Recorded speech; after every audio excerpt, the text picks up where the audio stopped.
தெய்வத்தின் குரல் முதல் பாகம். பொதுவான தர்மங்கள். சாமானிய தர்மங்கள் அனைவருக்கும் பொதுவானவை. தியானத்தில் ஒருமுகப்படுத்துவதற்கு பெரிய இடைஞ்சல் என்ன?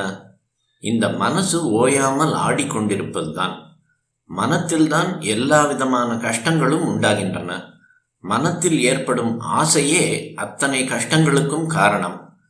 ஆசைப்படாதே என்று இந்த மனசை இழுத்து பிடித்து நிற்க வைக்க முடியவில்லை.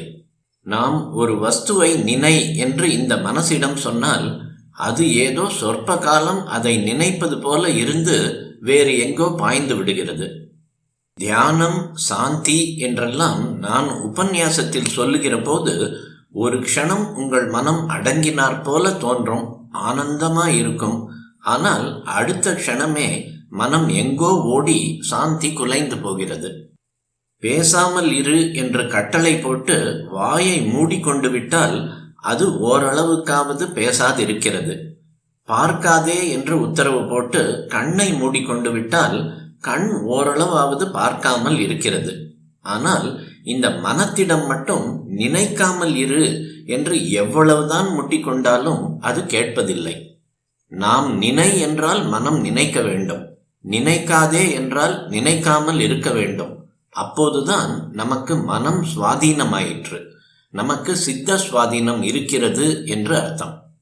இப்போது பைத்தியங்கள் என்று சிலரை குறிப்பிட்டு அவர்கள் சித்த சுவாதீனம் இல்லாதவர்கள் என்கிறோமே. உண்மையில் நமக்கு எவருக்குமே சித்த சுவாதீனம் இல்லைதான். பைத்தியம் வாயை அடைக்காமல் பிதற்றிக்கொண்டே இருக்கிறது என்றால் நாமும் மனத்தை அடைக்காமல் அது பிதற்றல் வழியில் போகத்தான் விட்டிருக்கின்றோம். நமக்கு சித்த சுவாதீனம் வந்துவிட்டால் எப்படி இருக்கும் தெரியுமா? எத்தனை வலி ஏற்பட்டாலும் வலி என்று நினைக்காதே என்றால் மனம் வலியை பொருட்படுத்தாமல் இருந்துவிடும். எதிரிலே புலி வந்து உருமினால் கூட மனத்திடம் பயப்படாதே என்றால் அது பயப்படாமலே இருக்கும். இப்போது நாம் காரணமில்லாமல் அழுது கொண்டிருக்கிறோம். மனசு வசப்பட்டு விட்டாலோ அழுகைக்கு காரணமாக எத்தனை துக்கம் வந்தாலும் கூட அது சிரித்து கொண்டிருக்கும். ஆத்திரமூட்டும்படி என்ன நடந்தாலும் அது கோபமே இல்லாமல் சாந்தமாய் இருக்கும். முதலில் மனசை இப்படி அப்படி போகாமல் நல்ல விஷயத்தில் நினைவை செலுத்தும்படி செய்ய வேண்டும். எண்ணெய் விட்டால் அது எப்படி பிசிறில்லாமல் ஒரே இழையாக விழுகிறதோ இதை தைலதாரை என்பார்கள். அது மாதிரி மனம் நல்ல நினைவில் ஒருமுகப்பட்டு செல்ல வேண்டும். சுவாமி சுவாமி என்ற நல்ல வஸ்துவை அப்படியே நினைத்து கொண்டிருக்கும்படி மனத்தை அபியாசப்படுத்த வேண்டும். அதன் பிறகு நினைக்கிறோம் என்பதும் போய் சுவாமியிலேயே கலந்து சுவாமியாகவே ஆகிவிடுவோம். இப்படி மனசை அடக்குவதுதான் யோகம் என்பது. சாவதற்குள் இந்த மனசை அடக்க ஒரு வழி தேடியே ஆக வேண்டும். இல்லாவிட்டால் மறுபடி பிறப்புதான், மறுபடி மனசின் ஓயாத ஓட்டம்தான்.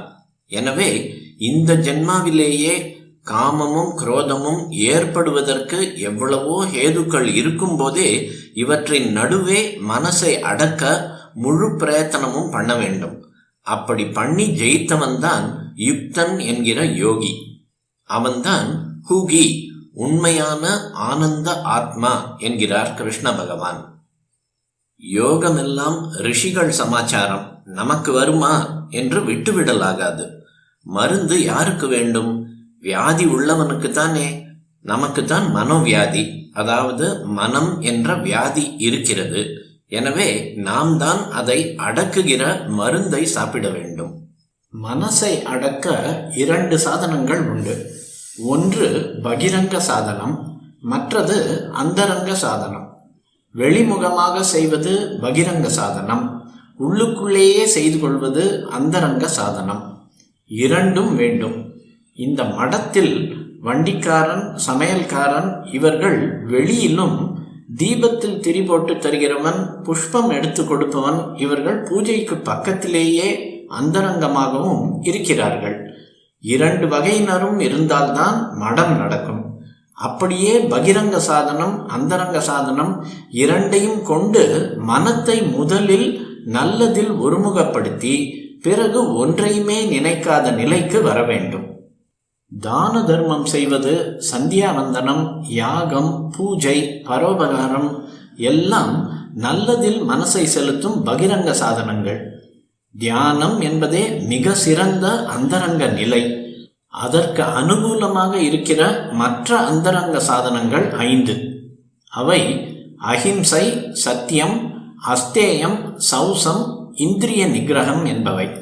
எவருக்கும் எவற்றுக்கும் கெடுதலே எண்ணாதபடி மனசை அன்பு மயமாக செய்து கொள்வது அஹிம்சை. மனம், வாக்கு, காயம் 3ஐயும் உண்மையிலே ஈடுபடுத்துவது சத்தியம். அஸ்தேயம் என்றால் திருடாமல் இருப்பது என்று அர்த்தம். அதாவது பிறர் பொருட்களில் ஆசையே எழாதபடி வைராக்கியமாக இருப்பது. சௌசம் என்றால் தூய்மைப்படுத்திக் கொள்வது. ஸ்நானம், மடி, ஆச்சாரம், ஆகாராதிகளின் சுத்தி எல்லாம் சௌசத்தில் அடங்கும்.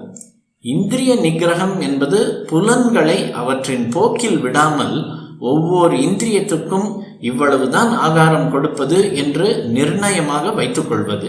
கண் இதை பார்க்கக்கூடாது, காது இதை கேட்கக்கூடாது, வாய் இதை தின்னக்கூடாது, இதை பேசக்கூடாது, உடம்பு இந்த பாவத்தை செய்யக்கூடாது என்று தடுத்து நிறுத்துவதே இந்திரிய நிகிரகம். சாதனை செய்வதற்காக மட்டுமே சரீரம் வேண்டும். சரீரம் உயிர் வாழ்வதற்காக இந்திரியங்களுக்கு எவ்வளவு அதமபட்சம் தீனி கொடுக்க வேண்டுமோ அவ்வளவே கொடுக்க வேண்டும். அந்த 5ம் சாமானிய தர்மங்கள் எனப்படும். அதாவது நமது மதத்தைச் சேர்ந்த சகல பிரிவினரும் இவற்றை அனுஷ்டிக்க வேண்டும் என்பது மனு தர்மம்.